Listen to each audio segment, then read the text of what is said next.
এয়ারপোর্টে কিন্তু মানুষ ঠকানো বিজনেস চলে। 50 টাকার বার্গার এয়ারপোর্টে 500 টাকার দাম। আর এই বার্গারটা খেতে এতটাই খারাপ, ভিতরের পাউরুটিটা পুরো পচে গেছে। আর তাও কিছু করার নেই, এত টাকা দিয়ে কিনেছে, খেতেই হলো। হ্যাঁ লেওড়া, পচা তো কি হয়েছে, ফেললে হয়? অত টাকা দিয়ে কিনেছো বলে কথা।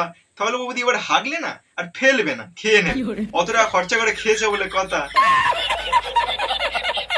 আমাকে কে শাড়ি পরিয়ে দেয় তোমরা অনেকেই জানতে চাও। দেখো আমি নিজে একা একাই শাড়ি পরি। লেওড়া, কারা এসব জানতে চাও ভাই? জানি তোমাদের বৌদি একটু ন্যাকা, তা বলে শাড়িটা নিজে পরতে পারবে না?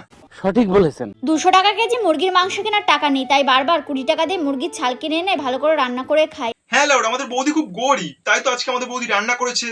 গোলাবাড়ি মাটন আজকে আমি বাড়িতে রান্না করছি, আর মশলাটা পুরো কষে গেছে। তার মধ্যে গোটা গোটা পেঁপে আর খাসির মাংসটা দিয়ে দেবো। এই গরিব গরিব করেই তো আমাদের বৌদি কিনে ফেলেছে। ফাইনালি আমার স্বপ্ন পূরণ হচ্ছে, আমাদের কিন্তু নতুন গাড়ি কিনছি। আর এটাই ছিল আমার জীবনের সবচেয়ে বড় গুড নিউজ। না না, এগুলো তো কিছুই না, আমাদের বৌদি তো খুব গরিব।